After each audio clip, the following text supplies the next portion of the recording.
Saat aku pulang dinas, aku kaget karena tidak ada seorang pun di rumah. Aku hanya menemukan sebuah surat dari suami dan ibu mertuaku yang bertuliskan, "Urus nenek tua bangka itu, kami sedang liburan bersama." Aku melihat nenek dari suamiku sedang terbaring lemah hampir sekarat di kamarnya. Saat akan membawanya ke rumah sakit, tiba-tiba dia membuka mata dan berkata, "Tolong bantu aku membalas dendam. Mereka tidak tahu tentang aku." Saat suami dan ibu mertua pulang, mereka teriak histeris. Sebelum ceritanya dimulai, silahkan tulis di kolom komentar dari daerah mana saja teman-teman yang menonton cerita ini. Jangan lupa like dan subscribe agar channel ini bisa semakin berkembang dan bisa mempersembahkan cerita yang lebih menarik lagi. Suara roda koper yang beradu dengan lantai semen kasar di halaman rumah menjadi satu-satunya bunyi yang memecah keheningan malam itu. Kanza menghela napas panjang, mencoba membuang rasa penat yang menumpuk di pundaknya setelah menempuh perjalanan darat selama 6 jam dari luar kota.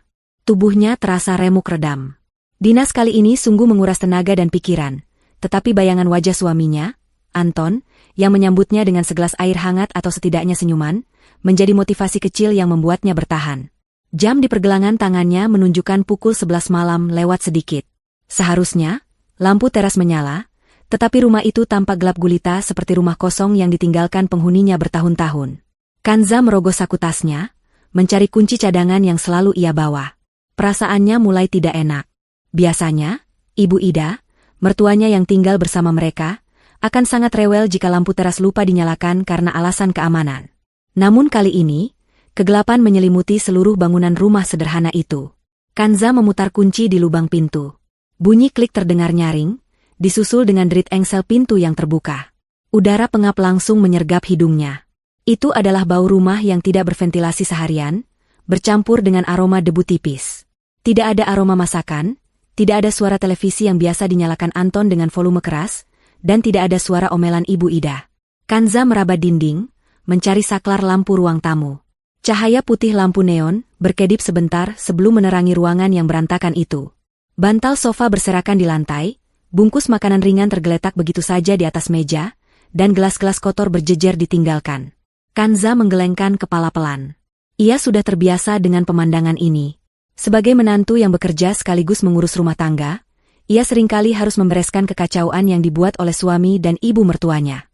Namun, keheningan malam ini terasa berbeda. Kanza memanggil nama suaminya dengan suara sedikit serak. Tidak ada jawaban. Ia memanggil nama Ibu Ida. Hening. Langkah kakinya gontai menuju dapur, berharap menemukan mereka sedang makan malam atau setidaknya ada tanda-tanda kehidupan. Di meja makan, tidak ada tudung saji yang menutupi makanan. Meja itu kosong melompong, kecuali selembar kertas putih yang ditindih dengan tempat garam agar tidak terbang. Jantung Kanza berdegup lebih kencang. Ia mendekat dan mengambil kertas itu. Tulisan tangan Anton yang cakar ayam terlihat jelas di sana, bersanding dengan tulisan tangan Ibu Ida yang lebih tegak dan kaku. Kanza membaca kalimat demi kalimat yang tertulis di sana, dan seketika itu juga, darahnya terasa berhenti mengalir. Tulisan itu berbunyi sangat singkat namun tajam, seolah belati yang menghunjam tepat di ulu hatinya. Mereka menulis bahwa mereka membutuhkan liburan untuk menenangkan pikiran. Mereka menyuruh Kanza mengurus nenek tua bangka di kamar belakang, karena mereka sedang pergi berlibur bersama, dan tidak ingin diganggu sampai mereka puas.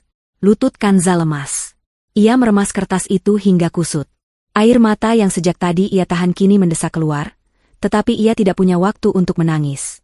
Pikirannya langsung tertuju pada satu sosok yang disebutkan dalam surat itu. Nenek Sumi. Nenek dari suaminya yang sudah lumpuh dan pikun selama 3 tahun terakhir. Jika Anton dan Ibu Ida pergi sejak pagi, itu berarti Nenek Sumi sendirian di rumah seharian tanpa makan dan minum.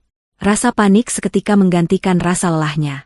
Kanza melempar tas kerjanya ke lantai dan berlari menuju kamar belakang, tempat Nenek Sumi diasingkan oleh Ibu Ida. Pintu kamar Nenek Sumi tertutup rapat. Saat Kanza membukanya, bau pesing dan bau apek yang menyengat langsung memukul indera penciumannya. Kamar itu sempit. Hanya berisi dipan tua dan lemari plastik reot. Tidak ada jendela yang terbuka. Di atas kasur tipis yang spraynya sudah kusam kecoklatan, sesosok tubuh kurus kering terbaring lemah. Nenek Sumi terlihat sangat mengenaskan. Matanya terpejam, mulutnya sedikit terbuka dengan napas yang terdengar satu-satu dan berat. Kulitnya yang keriput tampak sangat kering, menandakan dehidrasi parah. Kanza menjatuhkan dirinya di samping dipan. Ia menyentuh tangan Nenek Sumi yang dingin. Hatinya hancur berkeping-keping. Bagaimana bisa manusia melakukan hal sekeji ini pada ibu atau nenek mereka sendiri? Anton adalah cucu kandungnya, dan Ibu Ida adalah menantunya, tetapi mereka memperlakukan wanita tua ini lebih buruk daripada hewan peliharaan. Kanza segera berlari ke dapur, mengambil segelas air hangat dan sendok. Dengan tangan gemetar, ia kembali ke kamar. Ia mengangkat sedikit kepala Nenek Sumi, meneteskan air perlahan ke bibir yang pecah-pecah itu. Nenek Sumi terbatuk pelan, namun refleks menelannya dengan rakus. Kanza menangis tanpa suara sambil terus menyuapkan air itu sendok demi sendok. Setelah napas Nenek Sumi terlihat sedikit lebih tenang, Kanza bergegas mengambil baskom berisi air hangat dan handuk kecil. Ia membersihkan wajah dan tubuh Nenek Sumi yang lengket oleh keringat dan kotoran. Ia mengganti baju daster nenek yang sudah bau dengan daster bersih yang ia ambil dari tumpukan baju yang belum disetrika. Kanza melakukan semuanya dengan cekatan meskipun air matanya terus mengalir membasahi pipi. Ia merasa bersalah. Seharusnya ia tidak mengambil dinas luar kota. Seharusnya ia tahu bahwa meninggalkan Nenek Sumi bersama Anton dan Ibu Ida adalah keputusan yang fatal. Selama ini Kanza memang yang mengurus nenek, tetapi ia harus bekerja untuk memenuhi kebutuhan rumah tangga, karena Anton tidak pernah mau bekerja tetap. Kanza menatap wajah tua itu dengan iba. Ia merapikan rambut putih nenek yang berantakan. Dalam hati, Kanza memantapkan niat. Ia tidak peduli jika Anton marah. Ia akan membawa Nenek Sumi ke rumah sakit malam ini juga. Kondisi nenek terlalu lemah untuk dirawat di rumah. Kanza meraba saku gamisnya, mencari ponsel untuk memesan taksi online. Namun, saat ia hendak bangkit berdiri, sebuah tangan yang terasa seperti ranting kering namun kuat tiba-tiba mencengkeram pergelangan tangannya. Kanza terlonjak kaget dan menoleh. Ia melihat mata Nenek Sumi terbuka lebar. Itu bukan tatapan mata orang pikun yang kosong dan bingung. Tatapan itu tajam, fokus, dan penuh dengan kesadaran. Sorot mata itu begitu dingin dan menusuk, seolah memancarkan kekuatan yang selama ini tersembunyi. Kanza terdiam, terpaku di tempatnya. Mulutnya terkunci karena syok. Nenek Sumi yang selama ini hanya bisa bergumam tidak jelas, tiba-tiba menggerakkan bibirnya. Suara yang keluar bukan lagi gumaman lemah, melainkan bisikan yang tegas dan penuh otoritas. Nenek Sumi berkata agar Kanza tidak membawanya ke rumah sakit. Ia meminta Kanza membantunya membalas dendam karena Anton dan Ibu Ida tidak tahu siapa dia sebenarnya. Kanza merasa bulu kuduknya meremang. Di tengah malam yang sunyi itu, ia merasa sedang berhadapan dengan orang asing, bukan Nenek Sumi yang ia kenal selama ini. Kanza masih terpaku, menatap Nenek Sumi dengan pandangan tidak percaya. Otaknya berusaha mencerna apa yang baru saja terjadi. Nenek Sumi, yang menurut diagnosa dokter kampung mengalami demensia berat dan kelumpuhan akibat stroke ringan, kini menatapnya dengan sorot mata setajam elang. Cengkeraman tangan nenek di pergelangan tangan Kanza terasa begitu kuat, jauh dari tenaga seorang wanita tua yang sekarat. Kanza mencoba menarik napas, menenangkan detak jantungnya yang berpacu liar. Ia bertanya dengan suara gemetar, memastikan apakah nenek benar-benar sadar atau ini hanya halusinasi akibat kelelahan. Namun, Nenek Sumi justru memerintahkannya untuk mengunci pintu kamar dan menutup gorden rapat-rapat. Suaranya serak namun perintah itu mutlak, membuat Kanza secara refleks bergerak menuruti perintah tersebut tanpa membantah. Setelah pintu terkunci, Nenek Sumi menunjuk ke arah sudut kamar, tepat di bawah lemari plastik tua tempat Kanza biasa menyimpan pakaian ganti nenek. Dengan napas yang masih terdengar berat namun teratur, Nenek menyuruh Kanza menggeser lemari itu dan mencongkel salah satu papan kayu lantai yang terlihat sedikit berbeda warnanya. Kanza ragu sejenak, namun tatapan mendesak dari nenek memaksanya bergerak. Dengan tenaga yang tersisa, Kanza mendorong lemari plastik itu. Di bawahnya, lantai kayu tampak berdebu tebal. Kanza mengamati lantai itu dan menemukan satu papan yang sedikit longgar. Ia menggunakan ujung kunci rumah untuk mencongkelnya. Papan itu terangkat, memperlihatkan sebuah ruang kecil di bawah lantai, sebuah kompartemen rahasia yang selama ini tidak pernah Kanza ketahui keberadaannya. Di dalam lubang persembunyian itu, terdapat sebuah kotak kayu jati kecil yang terlihat antik dan berukir indah, sangat kontras dengan perabot reot di kamar itu. Nenek Sumi memberi isyarat agar Kanza membawa kotak itu padanya. Dengan tangan gemetar, Kanza menyerahkan kotak tersebut.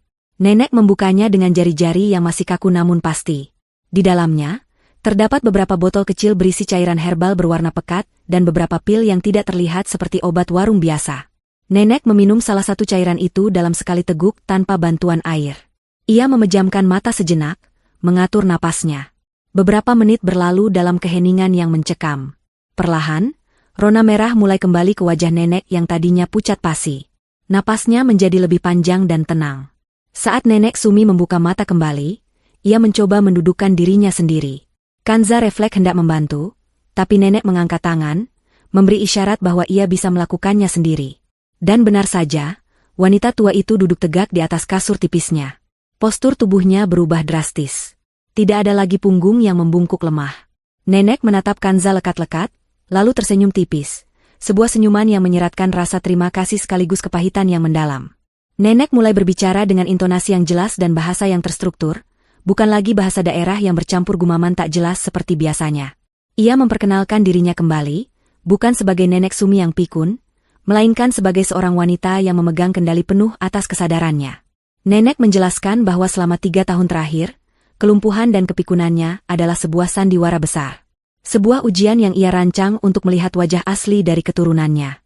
Ia bercerita bahwa ia sengaja membiarkan dirinya terlihat lemah dan tak berdaya untuk mengetahui siapa yang benar-benar tulus merawatnya, dan siapa yang hanya menginginkan kematiannya demi harta. Air mata Kanza menetes mendengar pengakuan itu. Nenek melanjutkan ceritanya dengan nada yang mulai meninggi karena amarah. Ia mengungkapkan bahwa Anton dan Ibu Ida sengaja memberinya makan sangat sedikit, bahkan seringkali hanya sisa makanan basi, saat Kanza tidak ada di rumah. Tujuan mereka sederhana dan keji, yaitu membuat Nenek mati perlahan karena kekurangan gizi tanpa meninggalkan jejak kekerasan fisik yang mencolok, agar mereka bisa segera menguasai sertifikat tanah rumah ini dan aset-aset lain yang mereka kira masih ada. Kanza menutup mulutnya dengan tangan, menahan isak tangis. Hatinya sakit luar biasa. Ia merasa dikhianati. Selama ini, setiap bulan ia mengirimkan hampir 70% gajinya kepada Anton dengan alasan untuk membeli obat-obatan mahal dan vitamin khusus bagi Nenek, serta untuk kebutuhan dapur yang bergizi. Anton selalu mengatakan bahwa biaya perawatan Nenek sangat besar. Ternyata, uang itu tidak pernah sampai ke Nenek. Anton dan ibunya menggunakan uang keringat darah Kanza untuk gaya hidup mereka, sementara Nenek dibiarkan kelaparan di kamar belakang yang pengap ini. Kemarahan mulai menjalar di dada Kanza, menggantikan rasa lelah dan sedih. Ia merasa bodoh karena selama ini percaya begitu saja pada suaminya. Nenek Sumi, melihat gejolak emosi di wajah Kanza, mengulurkan tangannya dan memegang bahu Kanza dengan mantap. Ia berkata bahwa Kanza tidak perlu merasa bersalah, karena Kanza adalah satu-satunya alasan mengapa Nenek masih bertahan hidup dan belum menghancurkan mereka semua. Kanza adalah satu-satunya orang yang tulus. Lalu, Nenek meminta Kanza untuk membantunya berdiri. Kanza memapah Nenek, terkejut mendapati betapa kokohnya langkah wanita tua itu meskipun tubuhnya kurus. Nenek berjalan menuju dinding kamar yang tertutup poster kalender lama yang sudah usang. Nenek meraba bagian tertentu di balik kalender itu, lalu menekan sebuah titik yang tersembunyi di balik tembok yang mengelupas. Terdengar bunyi mekanis halus, seperti desinan hidrolik. Kanza terbelalak saat melihat sebagian dinding kamar itu bergeser perlahan ke samping. Di balik dinding yang tampak rapuh itu, tersembunyi sebuah ruangan kecil yang sangat berbeda dengan kondisi rumah bobrok ini. Ruangan itu dingin karena pendingin udara yang menyala otomatis, bersih, dan dipenuhi dengan layar monitor yang menyala terang. Itu adalah ruang kendali. Kanza melangkah masuk dengan ragu, matanya menyapu sekeliling ruangan rahasia itu. Di dinding, terdapat deretan layar yang menampilkan rekaman CCTV dari setiap sudut rumah, mulai dari ruang tamu, dapur, hingga halaman depan. Bahkan ada rekaman suara yang tersimpan rapi. Nenek Sumi duduk di kursi kerja yang nyaman di depan monitor-monitor itu. Wajahnya diterangi cahaya biru dari layar, membuatnya terlihat seperti seorang komandan perang, bukan Nenek Renta. Ia menoleh pada Kanza dan berkata dengan nada dingin yang menakutkan, mengajak Kanza untuk melihat kebenaran yang sesungguhnya. Ia menekan beberapa tombol, dan layar utama memutar rekaman kejadian tadi pagi sebelum Anton dan Ibu Ida pergi. Kanza melihat suaminya dan mertuanya tertawa-tawa sambil menghitung uang yang seharusnya untuk belanja bulanan. Nenek menatap Kanza tajam, dan berkata bahwa permainan yang sesungguhnya baru saja dimulai. Kanza berdiri mematung di depan layar monitor besar yang mendominasi dinding ruangan rahasia itu. Cahaya kebiruan dari layar memantul di wajahnya yang basah oleh air mata. Namun kali ini bukan air mata kesedihan yang mengalir, melainkan air mata kemarahan yang membakar dada. Nenek Sumi dengan tenang menggerakkan tetikus di tangannya, memilih sebuah file video bertanggal 2 minggu yang lalu. Itu adalah hari di mana Kanza sedang pergi ke kantor untuk rapat bulanan. Di layar, terlihat ruang tengah rumah mereka yang biasa Kanza bersihkan setiap pagi. Dalam rekaman itu, Ibu Ida terlihat sedang duduk santai menonton televisi sambil memakan camilan, sementara Nenek Sumi duduk di kursi rodanya di sudut ruangan, menatap kosong ke arah jendela. Tiba-tiba, Ibu Ida bangkit dari sofanya dengan wajah kesal. Ia berjalan menghampiri Nenek Sumi, dan tanpa peringatan menendang roda kursi roda itu dengan keras hingga nenek terguncang hebat. Mulut Ibu Ida bergerak cepat, melontarkan kata-kata kasar yang terekam jelas oleh mikrofon canggih yang tersembunyi. Ibu Ida memaki nenek karena dianggap menyusahkan dan hanya menjadi beban biaya. Ia bahkan terlihat meludahi makanan yang ada di piring nenek sebelum memaksanya makan.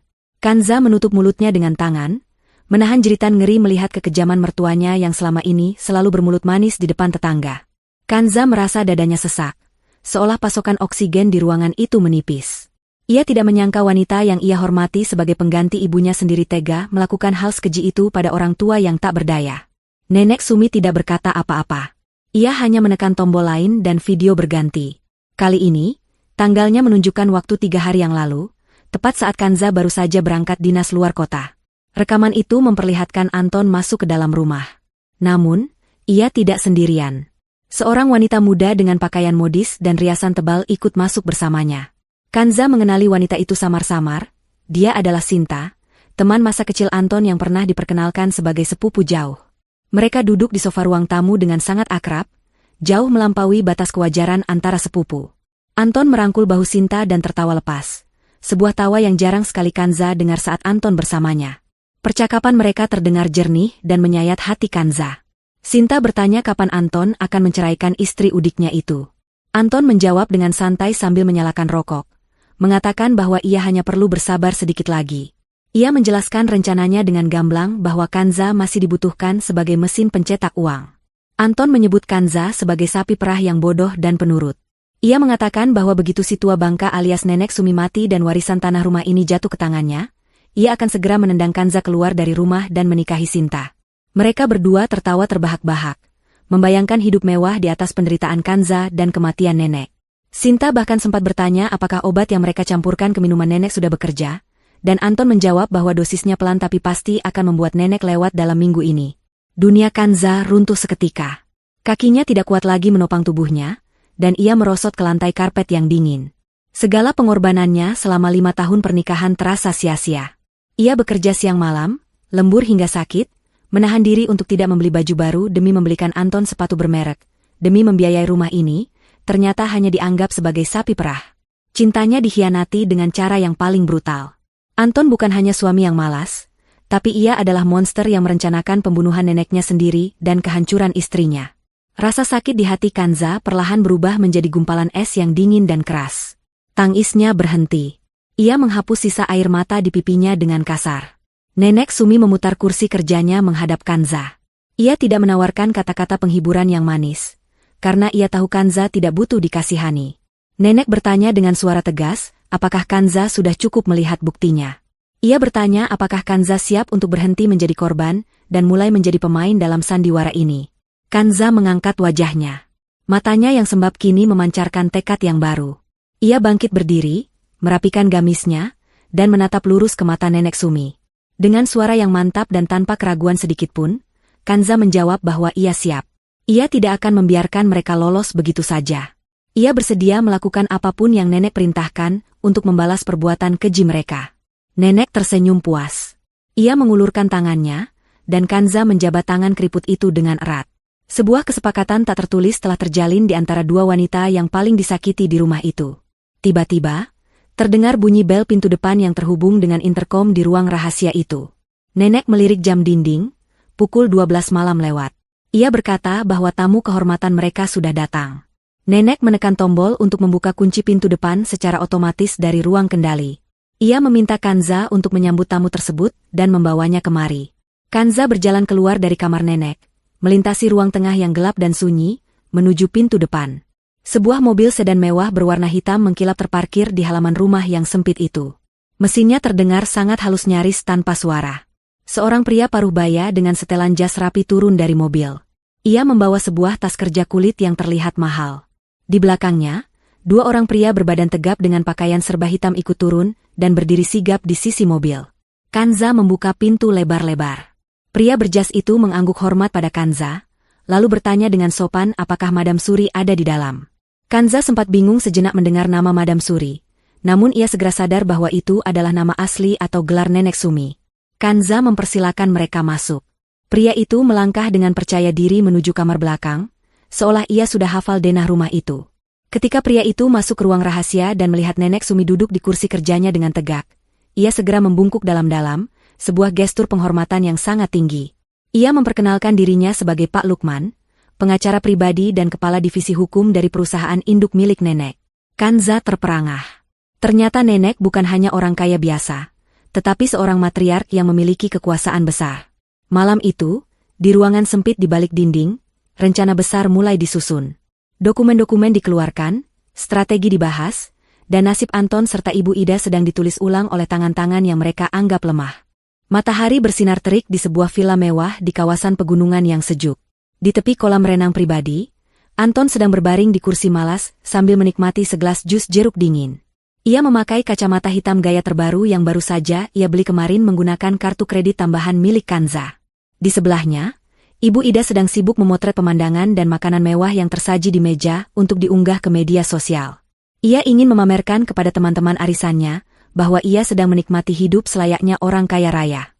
Sinta, yang ikut dalam liburan itu, sedang berenang dengan gembira, tertawa lepas menikmati fasilitas yang sebenarnya dibayar dengan uang keringat Kanza. Suasana hati mereka sangat gembira. Mereka merasa seperti raja dan ratu. Anton sesekali mengecek ponselnya, bukan untuk menanyakan kabar istrinya atau neneknya, melainkan untuk melihat saldo rekening yang ia kuras diam-diam. Ia merasa menang. Dalam pikirannya, nenek tua itu pasti sudah sekarat atau bahkan sudah mati karena tidak makan dan minum selama 2 hari. Dan Kanza, istri bodoh itu, pasti sedang panik sendirian mengurus mayat busuk itu. Anton tersenyum licik. Ia membayangkan betapa mudahnya nanti ia akan menjual rumah warisan itu. Ia sudah menghubungi maklar tanah kenalannya, dan menjanjikan komisi besar. Ia tidak tahu bahwa sertifikat tanah yang ia pegang selama ini hanyalah salinan palsu yang sudah ditukar oleh nenek bertahun-tahun yang lalu. Sementara itu, ratusan kilometer jauhnya dari villa tersebut, suasana di rumah Anton justru sangat sibuk namun sunyi dari suara tawa. Sejak pagi buta, sebuah truk box besar terparkir di depan rumah. Bukan untuk pindahan Anton, melainkan untuk mengangkut barang-barang sampah milik Anton dan Ibu Ida. Kanza, dibantu oleh tim yang dibawa oleh Pak Lukman, bekerja dengan cepat dan efisien. Mereka memasukkan baju-baju norak Ibu Ida, koleksi sepatu Anton yang berbau apek, dan segala perabot murahan yang dibeli Ibu Ida ke dalam kantong-kantong plastik hitam besar. Barang-barang itu tidak akan disimpan, melainkan akan disumbangkan ke panti sosial atau dibuang, sesuai instruksi nenek. Kanza merasa aneh melihat rumah yang selama ini ia tempati perlahan menjadi kosong. Namun, rasa lega yang ia rasakan jauh lebih besar. Setiap kali ia memasukkan barang milik Anton ke dalam plastik, ia merasa seperti membuang beban berat dari pundaknya. Pak Lukman mengawasi proses itu dengan teliti. Ia juga membawa tim dekorator interior yang siap menyulap rumah itu dalam waktu singkat. Nenek Sumi, yang kini sudah mandi dan mengenakan pakaian rumah yang bersih dan layak, duduk di kursi rodanya, bukan karena lumpuh, tapi untuk menghemat tenaga, sambil memberikan instruksi. Ia ingin rumah ini kembali seperti sedia kala, seperti saat ia masih muda dan berkuasa, bersih dari jejak-jejak kemalasan cucunya. Pak Lukman menghampiri Kanza dengan membawa sebuah map tebal. Ia menjelaskan status kepemilikan aset yang sesungguhnya. Ternyata, rumah ini dan tanah di sekitarnya sudah lama diatasnamakan sebuah yayasan amal milik nenek. Jadi, secara hukum, Anton maupun Ibu Ida sama sekali tidak memiliki hak waris atas properti ini.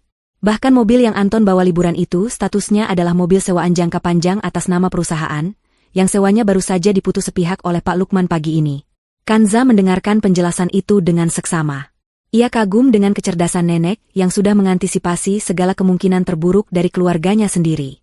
Siang harinya, ketika rumah sudah setengah kosong dan mulai diisi dengan perabot baru yang jauh lebih elegan kiriman dari gudang perusahaan nenek, Kanza menjalankan bagian selanjutnya dari rencana mereka.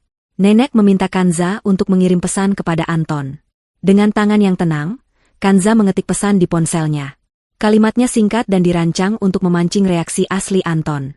Kanza menulis bahwa nenek sudah tidak bernapas sejak 1 jam yang lalu, badannya dingin dan kaku, dan Kanza mengaku sangat takut sendirian di rumah. Kanza bertanya apa yang harus ia lakukan dan meminta Anton segera pulang.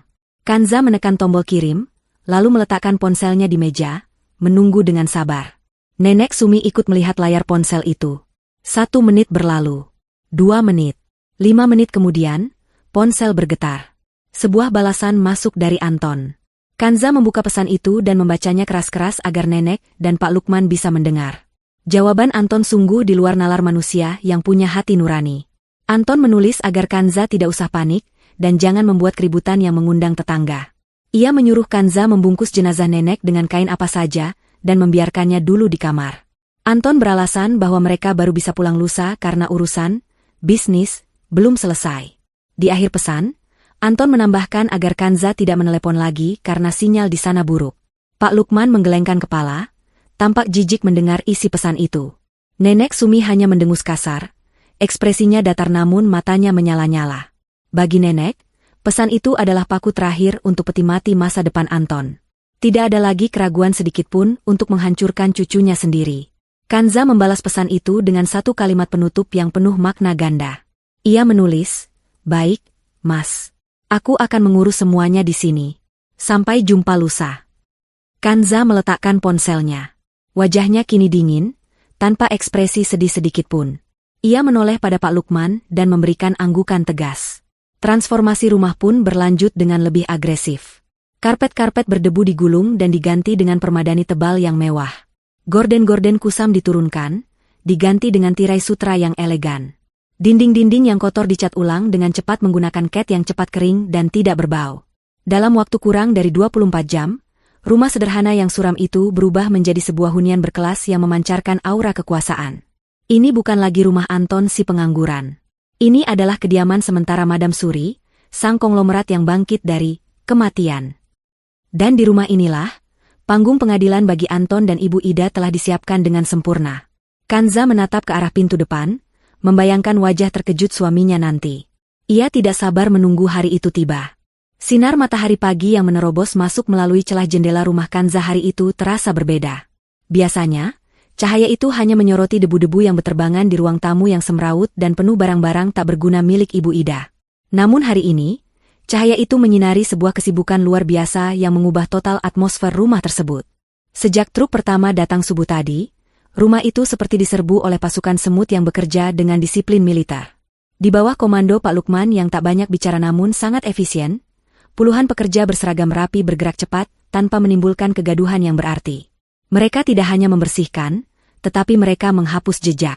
Jejak kemalasan Anton, jejak keserakahan Ibu Ida, dan jejak penderitaan yang selama ini menempel di dinding-dinding rumah itu seolah dikelupas hingga ke akarnya. Kanza berdiri di sudut ruangan, memandang bagaimana sofa tua yang busanya sudah menyembul keluar, tempat favorit Anton bermalas-malasan sambil merokok, diangkat oleh dua orang pekerja berbadan tegap dan dimasukkan ke dalam truk pengangkut sampah. Ada rasa kepuasan yang aneh menjalar di dada Kanza saat melihat benda itu pergi. Sofa itu adalah saksi bisu betapa seringnya Kanza dimarahi hanya karena telat membawakan kopi, atau betapa seringnya ia melihat suaminya tertidur pula sementara ia harus berangkat kerja pagi-pagi buta.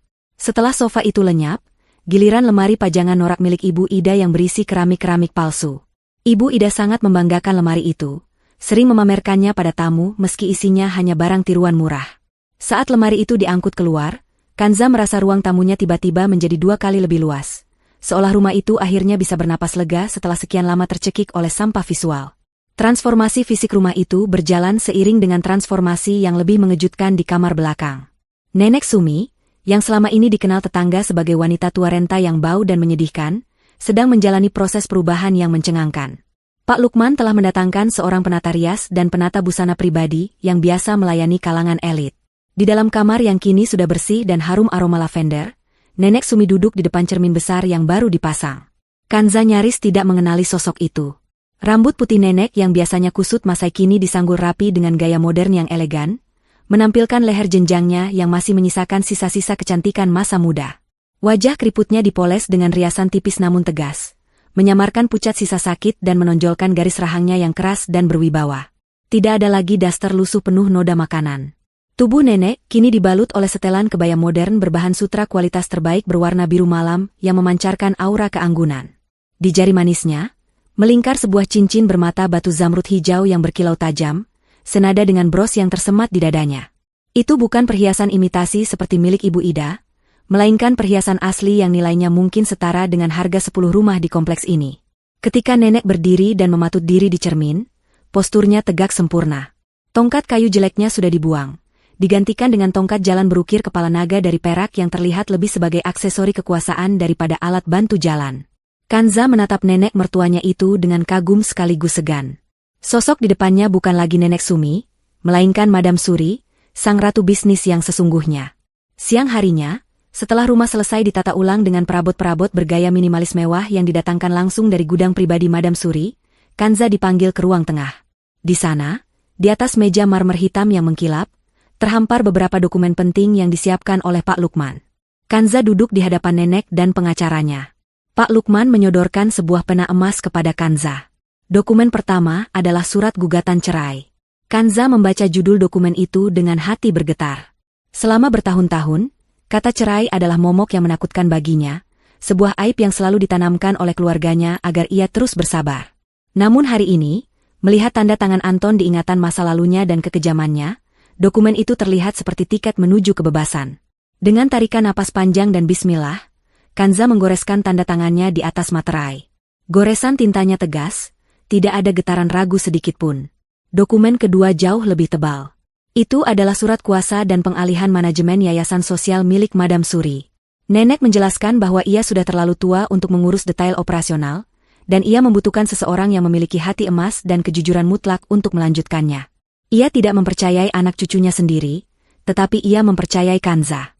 Kanza sempat menolak halus karena merasa tidak pantas memegang tanggung jawab sebesar itu, namun nenek memegang tangan Kanza erat. Tatapan nenek melembut, menyiratkan kepercayaan yang mendalam.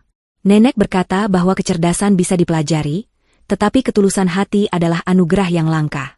Kanza akhirnya mengangguk dan menandatangani dokumen tersebut. Detik itu juga, status Kanza berubah. Ia bukan lagi menantu yang bisa diinjak-injak, melainkan orang kepercayaan salah satu konglomerat terbesar di negeri ini. Menjelang sore, persiapan panggung sandiwara terakhir pun rampung. Rumah itu kini tampak seperti lobi hotel bintang 5 yang privat. Dinding-dindingnya dihiasi lukisan abstrak yang artistik. Lampu gantung kristal menggantung indah di langit-langit ruang tengah. Lantai yang dulunya ubin keramik pecah-pecah kini tertutup permadani Persia yang tebal dan lembut. Semua barang pribadi Kanza sudah dipindahkan ke kamar tamu yang kini disulap menjadi kamar utama yang mewah. Sementara kamar bekas Anton dan Ibu Ida dibiarkan kosong melompong, seolah menegaskan bahwa mereka tidak lagi memiliki tempat di rumah ini. Para pekerja sudah pulang, menyisakan keheningan yang berbeda. Ini adalah keheningan yang penuh antisipasi, seperti ketenangan sebelum badai besar menerjang.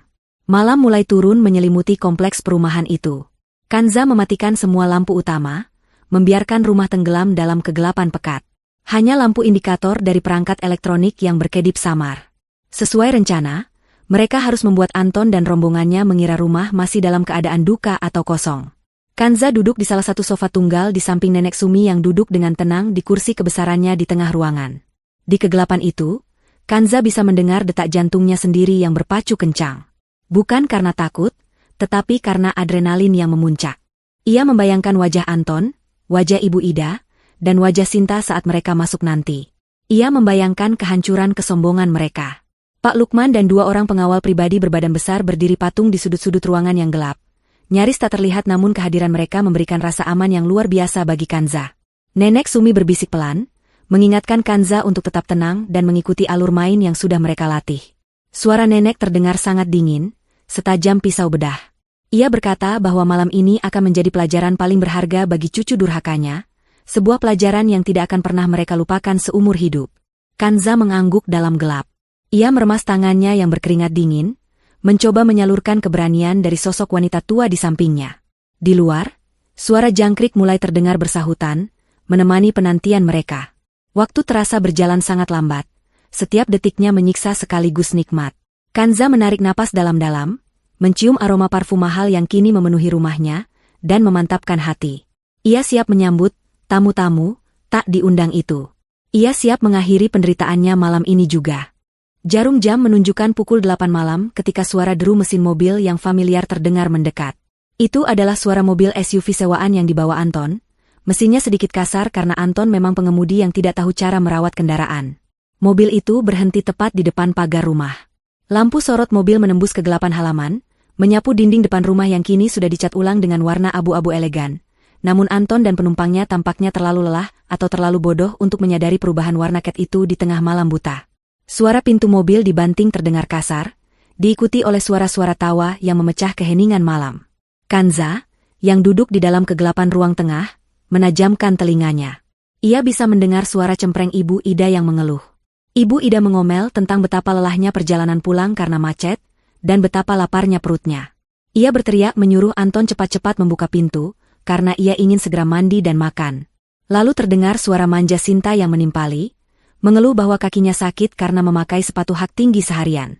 Sinta bertanya dengan nada mengejek apakah si nenek tua itu sudah benar-benar mati, karena ia tidak mau melihat mayat saat masuk nanti. Anton tertawa, suara tawanya terdengar sangat menyebalkan di telinga Kanza. Anton menenangkan selingkuhannya itu, mengatakan bahwa kalaupun belum mati, pasti sudah sekarat dan tinggal dibuang saja ke rumah sakit umum. Mereka berjalan menuju pintu depan. Langkah kaki mereka terdengar berat menyeret koper-koper belanjaan. Kanza merasakan tangan nenek Sumi menepuk pelan lengannya, sebuah isyarat untuk bersiap. Kunci pintu berputar kasar. Anton sepertinya kesulitan memasukkan kunci karena tidak sabar. Akhirnya, pintu terbuka lebar. Angin malam berhembus masuk, membawa serta aroma keringat apek dari 3 orang yang baru pulang liburan itu. Mereka melangkah masuk ke dalam ruang tamu yang gelap gulita. Anton meraba-raba dinding, mencari saklar lampu di tempat biasa. Ia menggerutu karena Kanza tidak menyalakan lampu teras. Memaki istrinya dengan sebutan, wanita bodoh, yang tidak becus mengurus rumah. Kanza, mana kau? Nyalakan lampunya. Kami lapar, teriak Anton dengan nada memerintah yang sangat arogan. Tidak ada jawaban. Hanya gemas suaranya sendiri yang memantul di dinding. Ibu Ida ikut berteriak memanggil Kanza, menuduh menantunya pasti sedang tidur malas-malasan. Sinta merengek ketakutan, mengatakan suasana rumah terlalu seram dan bau rumah ini aneh, terlalu wangi untuk ukuran rumah orang mati. Anton akhirnya menemukan posisi saklar lampu. Tanpa ragu, ia menekan tombol itu. Klik. Lampu kristal gantung di tengah ruangan menyala seketika, membanjiri seluruh ruangan dengan cahaya kuning keemasan yang terang benderang namun hangat. Cahaya itu mengungkap segalanya dalam sepersekian detik. Pemandangan di depan mata mereka begitu mengejutkan, begitu tidak masuk akal, dan begitu mengerikan bagi jiwa-jiwa yang penuh dosa itu, hingga reaksi pertama mereka adalah membeku, sebelum akhirnya meledak dalam teriakan. Arg. Ibu Ida menjerit histeris sambil memegangi dadanya. Matanya melotot nyaris keluar dari kelopaknya. Sinta memeki kencang dan melompat mundur hingga menabrak Anton, membuat keduanya hampir terjungkal. Anton sendiri ternganga lebar, wajahnya pucat pasi seolah darah di tubuhnya disedot habis oleh hantu. Teriakan mereka bukan karena melihat hantu pocong atau mayat yang membusuk. Justru sebaliknya, mereka berteriak karena ketakutan melihat kemewahan yang asing dan sosok yang seharusnya lemah tak berdaya kini terlihat seperti malaikat pencabut nyawa yang agung. Di hadapan mereka, ruangan yang mereka tinggalkan kotor dan berantakan kini berubah menjadi istana kecil. Tidak ada lagi sofa butut, tidak ada lagi debu. Semuanya berkilau, bersih, dan mahal. Namun, yang paling membuat jantung mereka nyaris berhenti berdetak adalah pemandangan di tengah ruangan. Di sana, duduk di sebuah kursi bergaya Eropa klasik dengan sandaran tinggi berlapis beludru merah, adalah Nenek Sumi. Wanita yang mereka tinggalkan sekarat tanpa air itu, kini duduk dengan kaki menyilang anggun. Tatapan matanya tajam menusuk, bibirnya menyunggingkan senyum sinis yang mengerikan.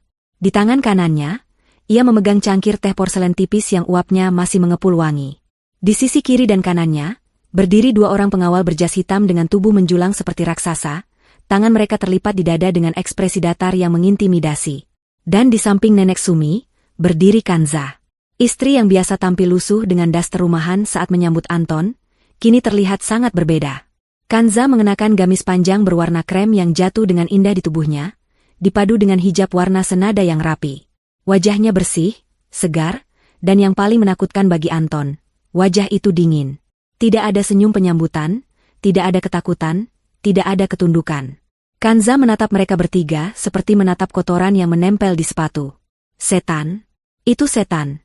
Teriak Ibu Ida sambil menunjuk-nunjuk Nenek Sumi dengan jari gemetar. Kakinya lemas hingga ia terduduk di lantai, tidak peduli pada koper belanjaannya yang terguling. Sinta bersembunyi di balik punggung Anton, mencengkeram kemeja Anton dengan kuat. Anton berusaha menguasai dirinya, menggosok matanya berkali-kali, berharap ini hanya mimpi buruk atau halusinasi akibat kelelahan menyetir. Namun, aroma teh melati dan dinginnya AC yang menusuk kulit meyakinkannya bahwa ini adalah kenyataan. Nenek Sumi perlahan meletakkan cangkir tehnya ke atas meja marmer dengan bunyi, tring, yang pelan namun terdengar sangat nyaring di ruangan yang hening mencekam itu. Ia menatap Ibu Ida yang bersimpuh di lantai. Setan, ulang Nenek Sumi, suaranya berat dan penuh wibawa, Jauh berbeda dengan suara nenek pikun yang biasa mereka dengar. Kalau aku setan, Ida, aku sudah menyeretmu ke neraka sejak detik pertama kau masuk pintu itu. Anton memberanikan diri membuka mulut, meski suaranya terdengar gagap dan pecah. Nenek? Ini, apa-apaan ini? Kenapa rumah jadi begini? Dari mana uangnya? Anton menoleh ke arah Kanza, mencoba mencari kambing hitam. Kanza, apa yang kau lakukan? Kau jual tanah ini diam-diam ya? Kau bersekongkol dengan siapa? Anton mencoba membentak untuk menutupi ketakutannya, sebuah taktik lama yang biasa ia gunakan untuk mengintimidasi istrinya. Namun kali ini, bentakan itu tidak mempan. Kanza tidak menunduk takut. Ia justru melangkah maju satu langkah, menatap suaminya tepat di manik mata. Tutup mulutmu, Mas, ucap Kanza pelan namun tegas. Jangan berani-berani kau meninggikan suaramu di rumah pemilik besar. Pemilik besar? Anton bingung. Ia menatap sekeliling, pada perabot mewah, pada pengawal, dan akhirnya matanya tertuju pada Pak Lukman yang melangkah keluar dari bayang-bayang sudut ruangan dengan membawa map dokumen. Pak Lukman membetulkan letak kacamatanya dan menatap Anton dengan tatapan merendahkan. Selamat malam, Saudara Anton, Ibu Ida, sapa Pak Lukman datar. Perkenalkan, saya Lukman, kuasa hukum dari Madam Suri Hardiningrat, atau yang kalian kenal dengan panggilan Nenek Sumi. Pemilik sah dari seluruh aset yang kalian nikmati selama ini, dan pemilik sah dari perusahaan tempat Saudara Anton bekerja sebagai staf gudang. Hening. Sunyi senyap. Kata-kata itu menggantung di udara seperti vonis mati. Rahang Anton jatuh. Mata Ibu Ida membelalak hingga urat-urat merahnya terlihat. Sinta melepaskan cengkeramannya dari baju Anton perlahan-lahan. Otak mereka yang dangkal kesulitan memproses informasi raksasa itu. Nenek tua bangka yang mereka siksa, yang mereka beri makan sisa, yang mereka harapkan kematiannya, adalah bos besar? Adalah sumber uang mereka? Adalah konglomerat? Ibu. Ibu Ida tergagap, air mata ketakutan mulai menggenang di matanya. Ibu, bukannya ibu sudah mau mati? Kami cuma liburan sebentar. Nenek Sumi tertawa, tawa yang kering dan tanpa humor. Ia berdiri dari kursinya, dibantu tongkat peraknya, berjalan pelan mendekati menantunya yang masih terduduk di lantai. Sayangnya, Ida, bisik Nenek Sumi sambil mencondongkan tubuhnya ke arah wajah Ibu Ida yang ketakutan, malaikat maut pun sepertinya jijik melihat kelakuan kalian, jadi dia mengembalikan aku ke sini. Untuk membereskan sampah-sampah di rumahku. Nenek menegakkan tubuhnya kembali, dan menatap mereka bertiga bergantian dengan tatapan yang membakar. Dan malam ini, pembersihannya dimulai. Ketegangan di ruang tengah rumah itu seolah memadatkan udara, membuat napas siapapun yang berada di sana terasa berat. Anton berdiri terpaku dengan wajah yang berubah warna dari pucat menjadi merah padam karena campuran rasa malu, marah, dan takut yang meledak bersamaan. Pengakuan Nenek Sumi, atau Madam Suri, bahwa dialah pemilik segalanya, menghantam ego laki-laki Anton hingga hancur berkeping-keping. Selama ini, Anton selalu membanggakan dirinya sebagai kepala keluarga, sebagai pewaris tunggal, dan sebagai pria sukses yang bekerja di perusahaan besar. Namun, dalam satu kalimat singkat dari wanita tua yang duduk di depannya, semua ilusi keberhasilannya itu diruntuhkan tanpa ampun. Anton merasa telanjang, dilucuti dari segala kebanggaan palsunya di hadapan istri yang selama ini ia rendahkan. Anton mencoba mengumpulkan sisa-sisa keberaniannya. Ia tidak boleh kalah gertak. Pikirannya yang licik berusaha mencari celah logika. Ia menunjuk Pak Lukman dengan jari telunjuk yang gemetar, lalu beralih menunjuk Nenek Sumi. Suaranya meninggi, berusaha mendominasi situasi seperti yang biasa ia lakukan pada Kanza. Anton berteriak bahwa ini semua pasti penipuan. Ia menuduh Kanza telah mencuci otak nenek yang sudah pikun untuk menandatangani surat-surat palsu. Anton berkeras bahwa Nenek Sumi hanyalah pensiunan biasa yang hidup dari uang pensiun janda, tidak mungkin memiliki perusahaan raksasa tempatnya bekerja. Ia mengancam akan melaporkan Pak Lukman ke polisi atas tuduhan pemalsuan dokumen dan penculikan orang tua. Nenek Sumi tidak menjawab. Ia hanya menyesap tehnya dengan tenang. Matanya yang tajam mengamati tingkah pola cucunya, seperti seorang ilmuwan mengamati tikus laboratorium yang sedang panik. Justru Pak Lukman yang melangkah maju dengan tenang. Ia membuka map kulit yang dibawanya dan mengeluarkan sebuah dokumen tebal dengan kop surat resmi perusahaan induk Hardiningrat Group. Dengan nada bicara yang datar dan profesional, Pak Lukman mulai membacakan fakta-fakta yang selama ini tersembunyi. Ia menjelaskan bahwa posisi Anton sebagai staf logistik senior di perusahaan tersebut bukanlah hasil dari prestasi kerja Anton yang pas-pasan, apalagi karena kejeniusannya. Posisi itu diberikan 5 tahun lalu atas instruksi langsung dari pemegang saham mayoritas, yaitu Madam Suri, agar cucunya memiliki pekerjaan dan bisa menghidupi keluarga. Anton terdiam 1000 bahasa. Mulutnya menganga. Fakta itu menamparnya lebih keras daripada tamparan fisik. Ia ingat betapa bangganya ia saat diterima bekerja di sana, betapa seringnya ia menyombongkan diri di depan Kanza, bahwa ia adalah aset perusahaan. Ternyata, ia hanyalah titipan. Ia hanyalah benalu yang ditempelkan pada pohon besar, karena belas kasihan neneknya sendiri. Sinta, yang berdiri di belakang Anton, mulai menyadari situasi yang sebenarnya. Matanya yang jeli dalam menilai kekayaan seseorang mulai menangkap sinyal bahaya.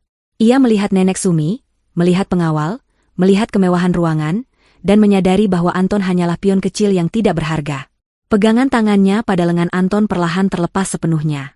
Sinta mundur selangkah demi selangkah, mencoba menciptakan jarak antara dirinya dan kapal yang akan karam itu. Kanza memperhatikan gerak-gerik Sinta dengan sudut matanya. Ada rasa jijik yang mendalam melihat betapa rapuhnya kesetiaan yang dibangun di atas dasar materi. Kanza kemudian menatap Anton yang masih mencoba menyangkal. Kanza berbicara dengan suara lembut namun menusuk. Ia bertanya pada Anton, apakah Anton ingat saat ia membelikan mobil untuk Sinta bulan lalu menggunakan bonus tahunan?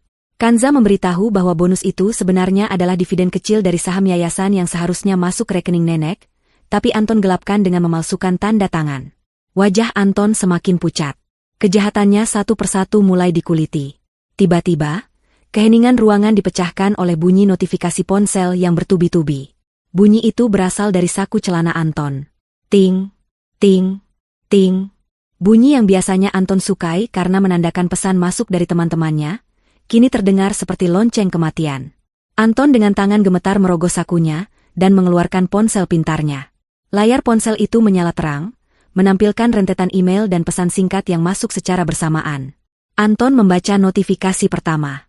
Itu adalah email resmi dari Departemen Sumber Daya Manusia, HRD, perusahaan. Subjeknya tertulis dengan huruf kapital tebal, surat pemberhentian tidak hormat. Jantung Anton serasa berhenti berdetak. Ia membuka email itu. Isinya menyatakan bahwa Anton Pratama dipecat seketika itu juga karena ditemukan bukti penggelapan dana operasional dan pelanggaran kode etik berat. Fasilitas perusahaan berupa mobil, laptop, dan asuransi kesehatan ditarik detik ini juga. Belum sempat Anton mencerna berita itu, notifikasi lain muncul dari aplikasi perbankan di ponselnya. Sebuah pesan singkat dari bank memberitahukan bahwa rekening utamanya, rekening tabungan, dan kartu kreditnya telah dibekukan atas permintaan otoritas hukum terkait dugaan tindak pidana pencucian uang dan penggelapan. Anton mencoba membuka aplikasi mobile bankingnya dengan jari yang berkeringat. Gagal. Akses ditolak. Ia mencoba lagi. Masih ditolak. Saldo 0. Akses diblokir. Dalam hitungan detik, Anton yang merasa dirinya kaya raya, berubah menjadi pengemis yang tidak memiliki akses ke Rp1 pun uangnya. Ibu Ida, yang melihat wajah anaknya berubah menjadi seperti mayat hidup, ikut panik. Ia merampas ponsel Anton dan membaca layar itu. Matanya membelalak ngeri. Jeritannya tertahan di tenggorokan. Harta yang ia puja-puja, uang yang menjadi Tuhan baginya, lenyap begitu saja. Tanpa uang, Ibu Ida merasa dirinya tidak ada artinya. Ia menatap nenek Sumi dengan pandangan memohon, berharap ada sedikit belas kasihan. Namun, tatapan nenek Sumi sedingin es di kutub utara. Nenek berkata bahwa ia hanya mengambil kembali apa yang memang miliknya. Ia sudah cukup lama membiarkan tikus-tikus menggerogoti lumbung padinya, dan sekarang saatnya menutup lumbung itu rapat-rapat. Sinta, yang kini yakin sepenuhnya bahwa Anton sudah jatuh miskin dan tidak punya masa depan, mencoba mengambil langkah 1000. Ia berbalik arah menuju pintu keluar, berusaha kabur diam-diam selagi perhatian semua orang tertuju pada Anton. Namun, langkahnya terhenti ketika salah satu pengawal berbadan besar menggeser tubuhnya, menghalangi pintu keluar dengan dinding dada yang kokoh. Sinta mendongak ketakutan. Kanza bersuara dari belakang, menyuruh Sinta untuk tidak buru-buru pergi karena pertunjukan belum selesai. Kanza berkata bahwa Sinta juga bagian dari keluarga, bahagia, ini, jadi Sinta harus ikut menanggung akibatnya. Sinta terpojok, wajahnya pucat pasi, menyadari ia terjebak dalam masalah yang jauh lebih besar dari sekadar perselingkuhan. Anton jatuh berlutut di lantai karpet yang mewah itu. Kakinya tidak kuat lagi menopang tubuhnya yang lemas. Ponselnya terlepas dari genggaman dan jatuh ke lantai. Ia menatap kosong ke depan. Dunianya runtuh dalam satu malam. Tidak ada pekerjaan, tidak ada uang, tidak ada mobil, tidak ada rumah. Semua kebanggaannya lenyap. Di hadapannya, Kanza berdiri tegak, cantik, dan berdaya. Wanita yang dulu ia anggap lemah kini memegang kendali penuh atas nasibnya. Karma itu datang bukan dengan perlahan, melainkan menghantam seperti tsunami yang menyapu bersih segala kesombongan yang pernah ada. Suasana di ruang tengah itu kini berubah menjadi panggung drama yang menyedihkan. Anton yang sudah kehilangan segalanya masih berlutut di lantai, kepalanya tertunduk dalam. Di sampingnya, Ibu Ida mulai menangis meraung-raung. Tangisan itu bukan tangisan penyesalan yang tulus, melainkan tangisan ketakutan akan kemiskinan dan penderitaan yang membayang di depan mata. Ibu Ida merangkak mendekati kaki Nenek Sumi, mencoba menyentuh ujung kain kebaya sutra nenek. Ia memohon ampun dengan kata-kata yang berantakan, menyebut-nyebut hubungan darah dan kenangan masa lalu saat Anton masih kecil. Ia berdalih bahwa ia hilaf, bahwa ia hanya terbawa emosi, dan bahwa setanlah yang menghasutnya untuk berbuat jahat. Ibu, tolong ibu. Anton cucu kesayangan ibu, kan? Jangan begini, Bu. Kami mau tinggal di mana? Jangan usir kami. Ratap Ibu Ida dengan air mata buaya yang membasahi pipinya yang penuh bedak luntur. Nenek Sumi menarik kakinya, menghindari sentuhan tangan Ibu Ida seolah tangan itu membawa penyakit menular. Wajah nenek tidak menunjukkan emosi sedikitpun, hanya rasa jijik yang mendalam. Ia berkata pelan namun tajam, bertanya di mana rasa kekeluargaan itu saat mereka membiarkannya kelaparan 2 hari yang lalu? Di mana rasa sayang itu saat Ibu Ida menendang kursi rodanya? Nenek menegaskan bahwa ia tidak punya menantu bernama Ida, dan tidak punya cucu bernama Anton. Mereka sudah mati baginya saat mereka memutuskan untuk membunuhnya perlahan. Anton tiba-tiba mengangkat kepalanya. Matanya merah dan liar. Ia menoleh ke arah Sinta yang berdiri gemetar di sudut ruangan dijaga oleh pengawal. Anton, dalam keputusasaannya, mulai mencari kambing hitam untuk menyelamatkan dirinya sendiri. Ia menunjuk Sinta dan berteriak bahwa semua ini adalah ide wanita itu. Anton berdalih bahwa Sinta yang mendesaknya untuk menguasai warisan, Sinta yang menyuruhnya tidak memberi makan nenek, dan Sinta yang meracuni pikirannya. Anton berusaha mencuci tangan, berharap nenek akan luluh jika ia menyalahkan orang luar. Ini semua gara-gara perempuan pelacur ini, Nek. Dia yang goda Anton. Dia yang suruh Anton jahat sama nenek. Anton sebenarnya sayang sama nenek, teriak Anton tanpa rasa malu.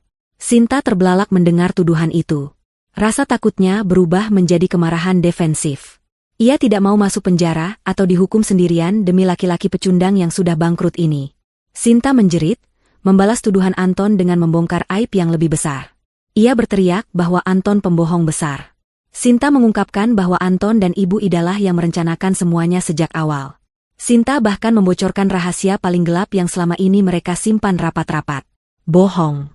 Jangan percaya dia, Bu, jerit Sinta histeris, menunjuk Anton dan Ibu Ida bergantian. Mereka berdua yang beli obat terlarang itu. Mereka yang campur obat penenang dosis tinggi ke teh nenek, setiap pagi supaya nenek tidur terus dan makin lemah. Aku cuma diajak jalan-jalan. Mereka pembunuhnya. Mereka mau nenek mati overdosis pelan-pelan supaya dikira sakit tua.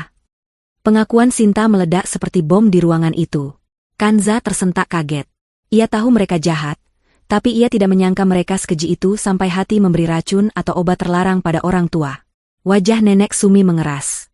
Rahangnya mengetat menahan amarah yang memuncak. Pak Lukman, yang sedari tadi tenang, kini mengangguk memberikan kode. Cukup. Suara Pak Lukman memotong keributan itu. Ia mengangkat tangannya. Pengakuan sudah direkam. Bukti CCTV penaburan obat juga sudah kami amankan. Ini sudah lebih dari cukup.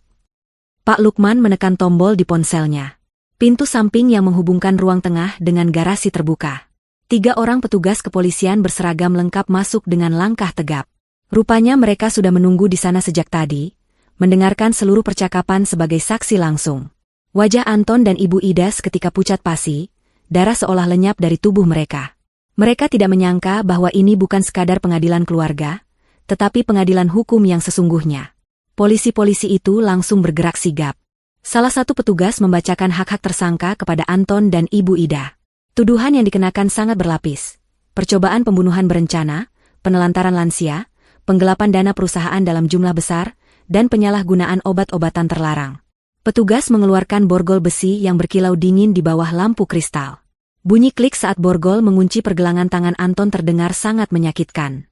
Anton mencoba memberontak, meronta-ronta seperti orang gila, berteriak bahwa ini rumahnya, ini warisan kakeknya, dan polisi tidak berhak menangkapnya. Namun, polisi itu dengan mudah melumpuhkan Anton dan menekannya ke dinding. Ibu Ida histeris, menjatuhkan dirinya ke lantai dan berguling-guling menolak diborgol, persis seperti anak kecil yang tantrum, namun kali ini tidak ada yang membujuknya. Polisi wanita dengan tegas mengangkat tubuh Ibu Ida dan memakaikan borgol. Sinta juga tidak luput. Meskipun ia menjadi saksi kunci yang membongkar kejahatan itu, ia tetap diamankan sebagai tersangka pendukung karena mengetahui kejahatan namun membiarkannya, serta menikmati hasil kejahatan tersebut. Sinta menangis sesenggukan, riasannya luntur membuatnya terlihat seperti badut yang menyedihkan. Kanza menatap pemandangan itu dengan perasaan campur aduk. Ada rasa lega yang luar biasa, namun juga ada rasa getir melihat kehancuran keluarga yang dulu pernah ia harapkan menjadi surga. Kanza berjalan menuju tumpukan koper dan tas belanjaan yang dibawa Anton dan Ibu Ida tadi. Di sana juga ada satu tas plastik hitam besar berisi pakaian kotor mereka selama liburan. Kanza memungut tas plastik sampah itu. Ia berjalan mendekati Anton yang sudah tidak berdaya dalam cengkeraman polisi. Dengan tatapan dingin dan tanpa ekspresi, Kanza melemparkan tas plastik berisi baju kotor itu tepat ke wajah Anton. Tas itu menghantam muka Anton, membuat pria itu terhuyung ke belakang. "Bawa sampah ini pergi," ucap Kanza dengan suara tenang namun penuh penekanan. "Jangan tinggalkan apapun di rumahku. Mulai detik ini, kalian bukan siapa-siapa lagi. Bukan suami, bukan mertua, bukan keluarga. Kalian hanya orang asing yang pernah menumpang hidup." Anton menatap Kanza dengan tatapan penuh kebencian dan keputusasaan. Ia mencoba meludahi Kanza, namun dengan sigap salah satu pengawal pribadi nenek menepis wajah Anton hingga ia menoleh ke samping. Polisi kemudian menyeret mereka bertiga keluar dari rumah mewah itu. Teriakan dan makian Ibu Ida masih terdengar menggema, hingga mereka dimasukkan ke dalam mobil patroli yang lampu rotarinya berputar-putar memecah kegelapan malam. Kanza berdiri di ambang pintu, menatap iring-iringan mobil polisi yang membawa masa lalunya pergi menjauh. Ia menarik napas panjang, menghirup udara malam yang kini terasa jauh lebih segar dan bersih. Beban berat yang selama 5 tahun menghimpit dadanya lenyap seketika. Di belakangnya, Nenek Sumi masih duduk di singgasananya, menyesap tehnya yang sudah mulai dingin. Wanita tua itu tersenyum tipis, sebuah senyum kemenangan. Keadilan telah ditegakkan di ruang tamunya sendiri. Malam itu, rumah besar itu kembali sunyi, tetapi bukan kesunyian yang mencekam, melainkan kesunyian yang damai. Awal dari hidup baru bagi Kanza dan sang ratu tua. Waktu berputar dengan lambat dan menyiksa bagi mereka yang jatuh dari Menara Gading. 3 bulan telah berlalu sejak malam penggerbekan yang menggemparkan di rumah mewah Nenek Sumi. Proses hukum terhadap Anton dan Ibu Ida berjalan dengan sangat ketat. Berkat kelihayan tim pengacara Pak Lukman dan bukti-bukti tak terbantahkan yang diserahkan oleh Kanza, mereka berdua terjerat pasal berlapis yang sangat berat. Namun, sebelum vonis penjara dijatuhkan, mereka harus menjalani masa penangguhan penahanan dengan status tahanan kota wajib lapor. Pihak pengadilan menyita paspor dan KTP mereka, serta memblokir seluruh akses keuangan.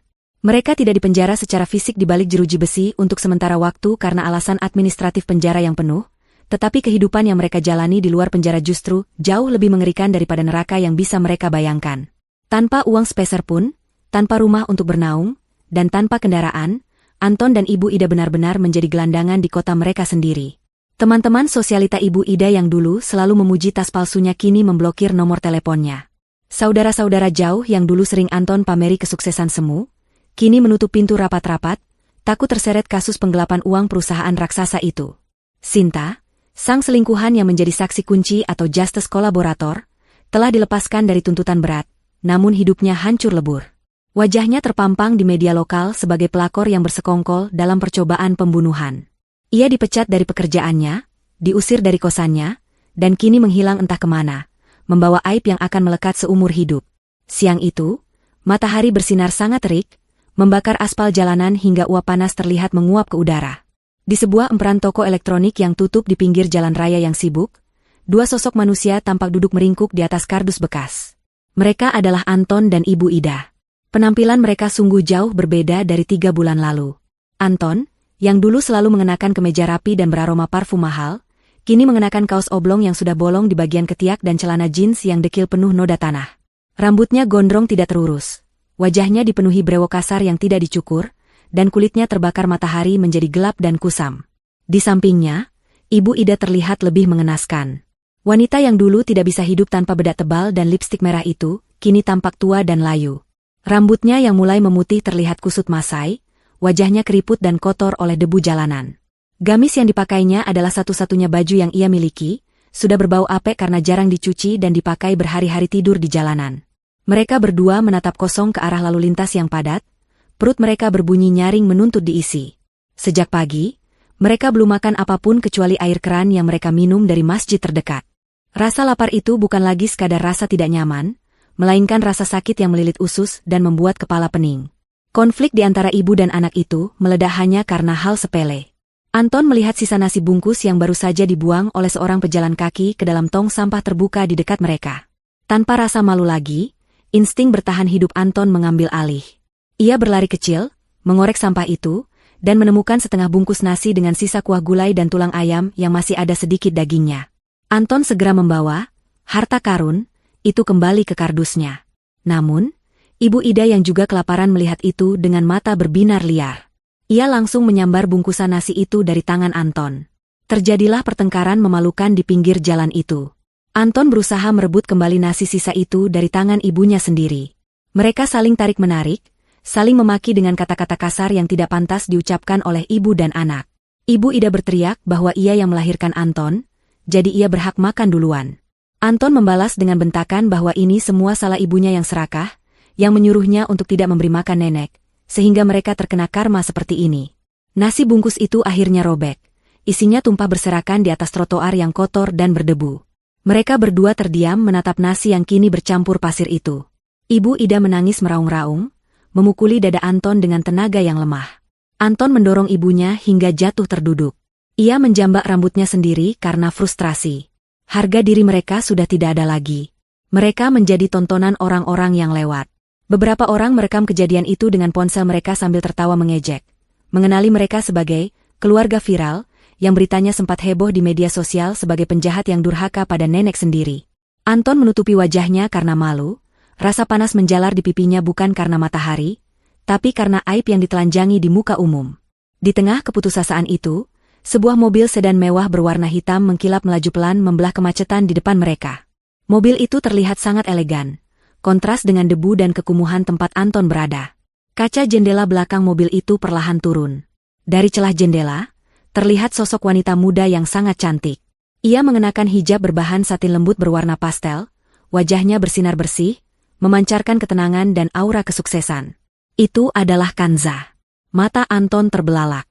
Waktu seolah berhenti berputar baginya. Ia mengenali istrinya, atau mantan istrinya, karena proses cerai mereka sudah diputus secara fair stake oleh pengadilan agama. Kanza terlihat begitu damai, begitu berkelas, duduk di dalam mobil yang sejuk berpendingin udara.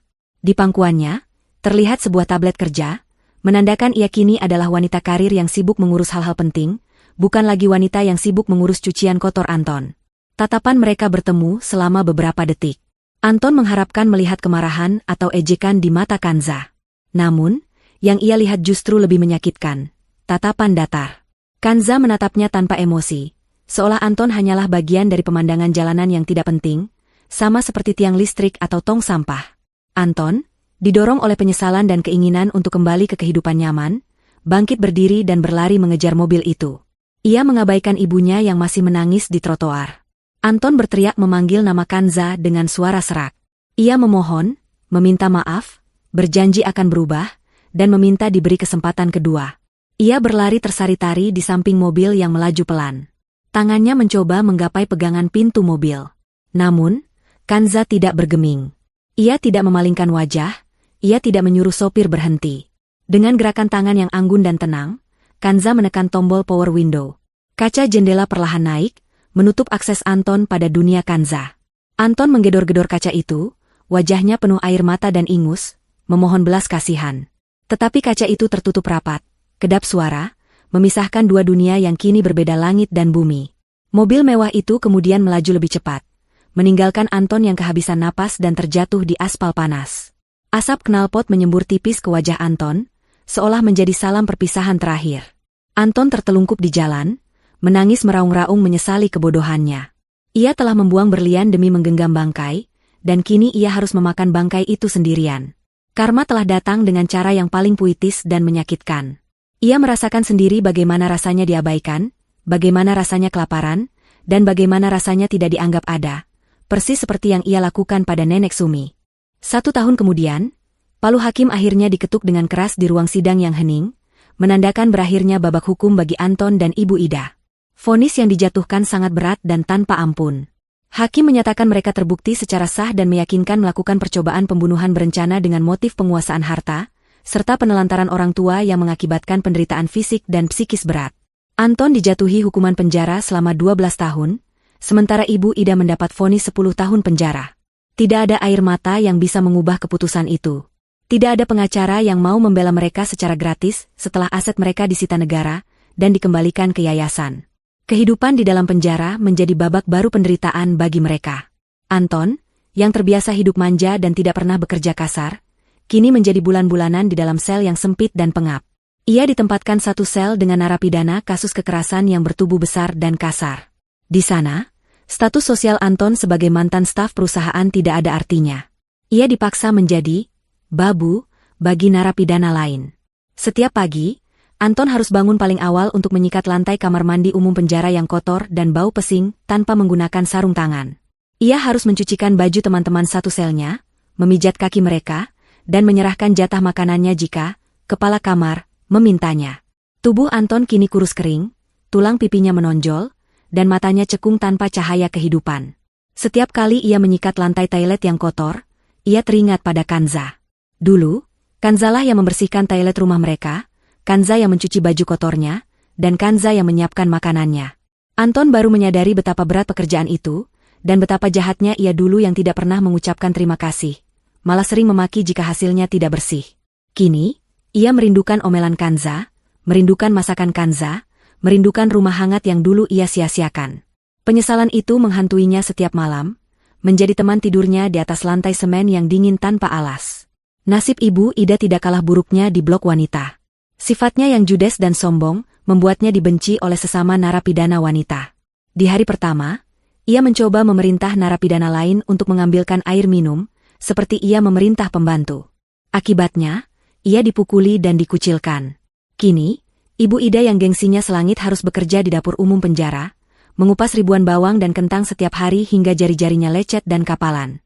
Punggungnya yang dulu tidak pernah membawa beban berat, kini bungkuk karena harus mengangkat karung beras.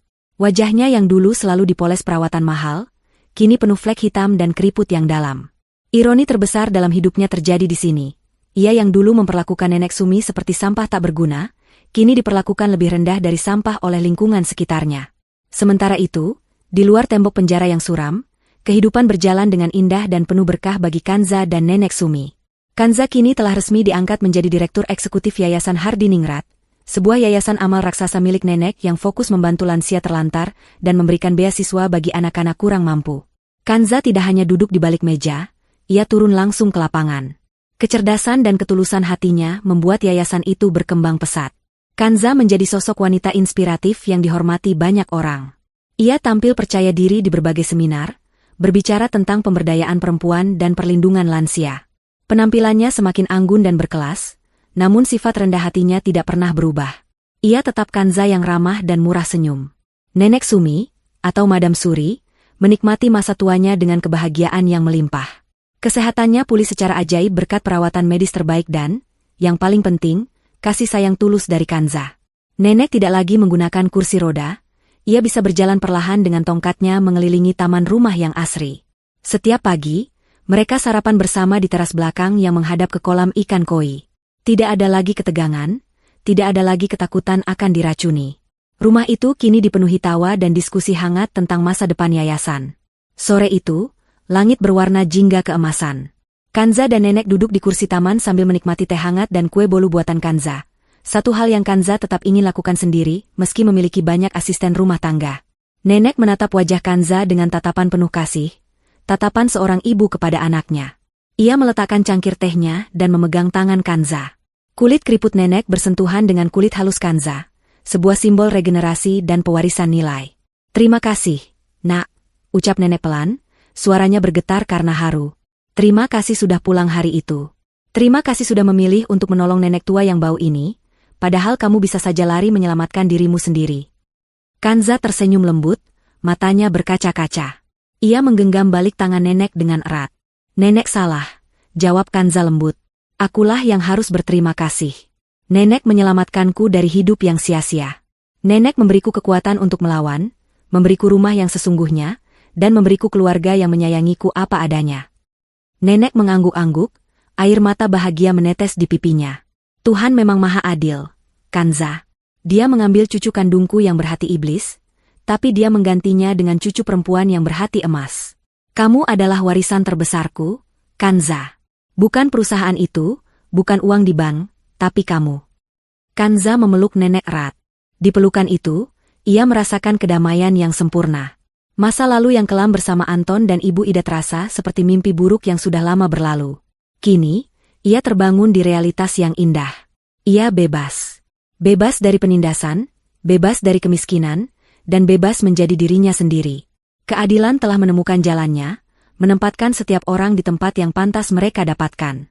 Sang penjahat membusuk di penjara dengan penyesalan abadi, sementara sang protagonis yang sabar kini berdiri tegak sebagai ratu di istananya sendiri, siap menyongsong masa depan yang cerah. Kisah sandiwara sang ratu tua telah berakhir, digantikan oleh kisah nyata tentang kebahagiaan yang hakiki.